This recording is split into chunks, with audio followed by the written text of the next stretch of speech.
El segundo tribunal colegiado en materia administrativa y de trabajo revocó por unanimidad la suspensión provisional que otorgó el juez séptimo de distrito a un grupo de ciudadanos que solicitaron el amparo de la justicia federal contra el aislamiento obligatorio que decretó el gobernador de Michoacán, Silvano Aureoles Conejo, como medida para prevenir el contagio del COVID-19.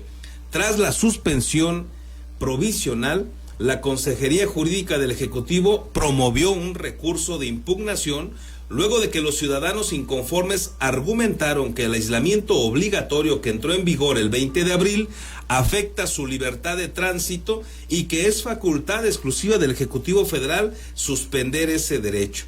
La queja fue canalizada al tribunal colegiado, que tras sesionar a distancia resolvió que no fue correcta la suspensión provisional, ya que al concederse la medida cautelar solicitada se ocasionó un perjuicio al interés social. Los magistrados que integran el tribunal señalaron que el decreto del Ejecutivo Estatal tiene como fundamento un interés colectivo, que es evitar la propagación de la epidemia a través del resguardo domiciliario y que esto pudiera verse afectado en caso de que se impida la ejecución de dicha medida. Además, explicaron que el gobernador es una autoridad sanitaria y en consecuencia puede emitir actos a fin de hacer cumplir los preceptos establecidos en la Ley General de Salud, por lo que consideraron que el decreto impugnado no restringe derechos fundamentales, sino que establece una serie de medidas que reducen la libertad de tránsito con el propósito de preservar la salud de los ciudadanos y evitar la propagación del coronavirus. Los magistrados consideraron que fue anticipada la suspensión decretada por el juez al argumentar que el Consejo de Salubridad Nacional decretó una serie de medidas extraordinarias que limitan la movilidad ciudadana ante la emergencia sanitaria que enfrenta el país y que la Suprema Corte de Justicia de la Nación ya determinó que los estados tienen facultades para ampliar las prohibiciones en materia de salubridad en aras de salvaguardar los derechos y el bienestar, en específico el bienestar de la población. Ayer mismo uno de los abogados que pues ha trabajado en este tema, que anunció que promovería este amparo y que convocó a todos los ciudadanos prácticamente que quisieran sumarse, Jorge Álvarez, señaló ayer en un tuit lo siguiente, dice: a los más de 1,000 quejosos que promovieron juicio de amparo versus el decreto del gobernador de Michoacán, Silvano Aureoles, les comunico que las suspensiones de plano concedidas han sido revocadas. No contamos con fecha para audiencias constitucionales aún. Esto es lo que sucede en torno a este decreto del gobernador, que ha sido polémico y que generó estos amparos y que ahora también generó este fallo que le acabo de comentar. Por ello, le agradezco a Lenin Sánchez Rodríguez, él es consejero jurídico del gobierno de Michoacán, que nos reciba la llamada para hablar justamente sobre este tema. Lenin, ¿cómo estás? Muy buen día. Carlos, muy buen día a ti, a tu auditorio. Felicidades por este noticiero que ha tenido tanto impacto y sobre todo ha sido muy bien recogido por toda la sociedad morelense y michoacana. Carlos, muy bien, felicidades a todo el equipo. Gracias, Lenin. Oye, pues, ¿cómo toma el gobierno de Michoacán, en este caso tú como el consejero jurídico, esta resolución que tenemos entendido, pues les permite continuar con este decreto de aislamiento obligado que publicó en días pasados el gobernador de Michoacán, Silvano Aureoles, y que había en primera instancia peleado un grupo de ciudadanos importante, varios abogados? Ahorita mencionaba yo a Jorge Álvarez, recuerdo también a Ignacio Mendoza, que habían tramitado estos amparos, pero que ahora, por lo menos momentáneamente, les dan a ustedes la razón. ¿Así lo ves, Lenin?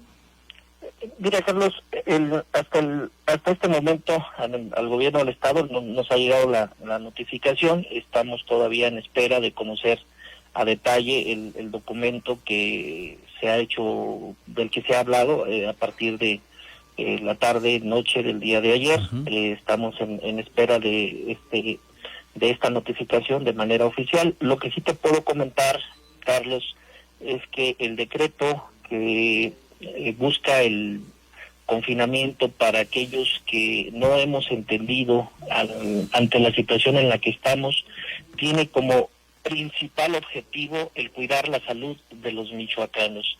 Creo que algunos compañeros se adelantaron, inclusive antes de conocer el decreto, mencionaron que era violatorio del artículo de la Constitución, que el estado de excepción que proponía el gobierno de Michoacán, que cabía en el artículo 29, y que solamente era facultad del presidente de la República el limitar, restringir garantías individuales, y que estas tenían que ser aprobadas por el Congreso de la Unión y a su vez por la Suprema Corte de Justicia.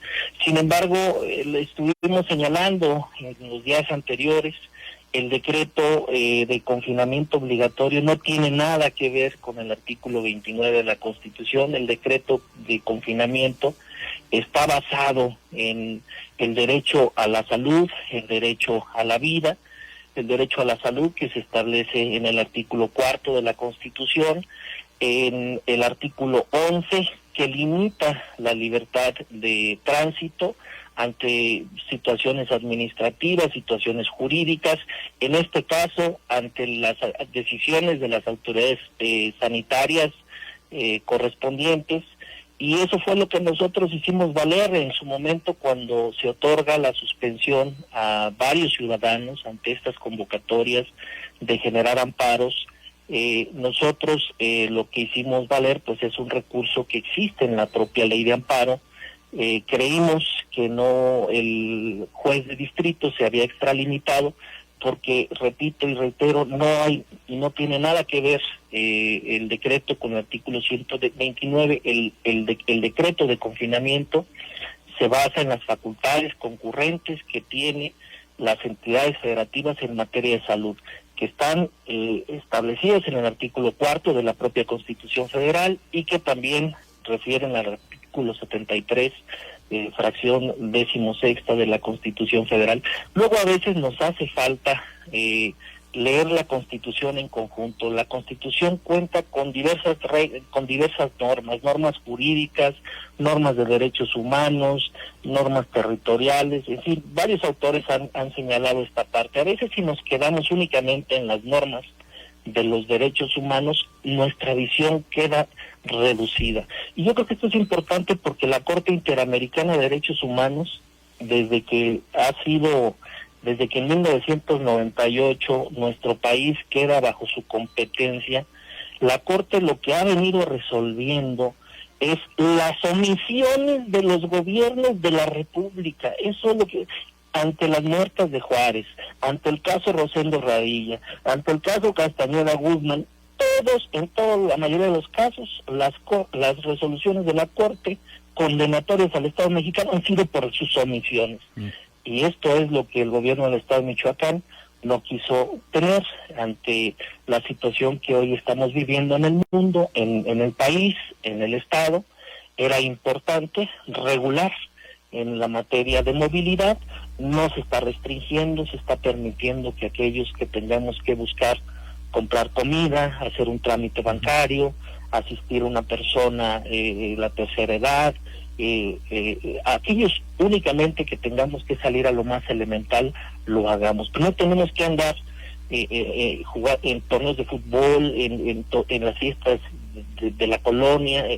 Estamos en una pandemia, Carlos, y eso es lo que el gobernador pedía a todo el equipo, que fuéramos conscientes y que le apoyáramos, porque el derecho a la salud, si no hay salud, si no hay vida, pues no va a haber libertad de tránsito. Y eso fue lo que le pedimos al tribunal colegiado que revisara esta parte en la cual no tiene que ver nada el artículo 29, tiene que ver las facultades concurrentes, y entiendo que esa parte es una de las que se están tomando en cuenta, el hecho de que el gobierno del Estado, como todas las otras entidades, es autoridad sanitaria, es autoridad que puede establecer limitaciones a la movilidad. Mira, el último decreto del gobierno federal nos da la razón. El último decreto que publica esta semana en corrigiendo ahí algunos detalles, el que publicó a media semana, y que también lo señalamos en este recurso de queja, establece que las autoridades de las entidades federativas pueden dictar medidas en relación a la movilidad. Es decir, el mismo gobierno federal, además de que reconoce a las autoridades estatales su carácter de autoridades sanitarias. Eso fue lo que se hizo valer, y entonces estamos en espera de la notificación de esta queja que presentamos, que tiene como único objetivo lo que ha propuesto el propio señor gobernador, y que tiene que ver con esa búsqueda del bien común, ese cuidado a aquellos que no entendemos. Sabemos que tenemos derechos, sabemos que es importante hacerlos valer, pero a veces esos derechos pueden seguir provocando contagios, y hoy estamos en una situación sui generis. El decreto tiene una fecha de vencimiento, no es un decreto abierto, es un decreto que además establece protocolos para seguridad pública, para salud, y que estos deben ser cumplidos siempre con pleno respeto a los derechos humanos. Carlos. Lenin, ¿qué sigue finalmente? Imagino que los abogados que fueron a la búsqueda de este amparo tendrán alguna posibilidad legal todavía de insistir en él. ¿Tienen manera? Esto no es definitivo, digamos, este medio de impugnación que ustedes presentaron y que ahora les dan la razón, por lo menos momentáneamente, entiendo yo. ¿Tendrían todavía otra posibilidad los quejosos de buscar alguna resolución a su favor vía legal? No, en este caso ya no. La queja que fue presentada es la última instancia. Bueno, es el último recurso, mecanismo para poder, en este caso, lo que tiene que ver con la suspensión provisional, las suspensiones de plano que se concedieron. Lo único que queda es esperar a la audiencia constitucional, que se llevará a cabo una vez que se reanuden actividades en la Suprema Corte. El Consejo de la Judicatura de la Federación establezca la reanudación de actividades. Hay que decir, ellos también suspendieron el derecho de acceso a la justicia por la misma situación de la pandemia, y que para entonces ya será intrascendente, Lenin. Y que para ese entonces, bueno, ya la movilidad, pues lo que en ese momento ya se supone que estaremos en otra situación, que precisamente por eso se va a levantar, o se levantaría en todo caso, ¿no? Aquí la parte importante es, no es una situación de competencia del presidente de la República, es una situación que tiene y que ha sido y que debe ser reconocida la competencia de los estados para en este tipo de situaciones. Pues no tenemos por qué esperar, no tenemos por qué ser omisos, así como la Corte nos ha dicho mucho en materia de derechos humanos, no lo podemos hacer. Yo no me imagino ante una situación de una contingencia mayor en alguna colonia, en algún municipio de Michoacán, que tengamos que esperar ante alguna posible explosión, tengamos que esperar a que el presidente de la República desaparezca y el Congreso. En fin, hay decisiones que se tienen que tomar, y la concurrencia se da en varias materias, en protección civil, en educación, en salud, en jóvenes, en fin. Las materias concurrentes se establecen como parte también de nuestro federalismo dentro de nuestra Constitución, y eso es lo que nosotros estamos haciendo valer, y que planteamos en su momento al Tribunal Colegiado en materia administrativa y del trabajo. ¿Cuándo vence la fecha de este aislamiento obligatorio, Lenin? Recuérdanos, por favor. En el artículo transitorio se establece que para el 17 del próximo mes. 17 de mayo. De mayo, es correcto. Esperemos que ya para ese entonces las cosas estén mejor. reducido Muy bien. la pandemia. ¿Sí? Lenin, te agradezco que nos haya recibido la llamada para conocer tus impresiones de este fallo que ha dado este tribunal, y estaremos pendientes de cómo evolucione, te estaremos ahí buscando en dado caso de ser necesario. Carlos, estamos a las órdenes de todo tu público, y bueno, atendiendo la recomendación que se ha dado, lo más importante para todos en este momento es que nos quedemos en casa. Muchas gracias y estamos atentos. Gracias, buen día. Hasta luego.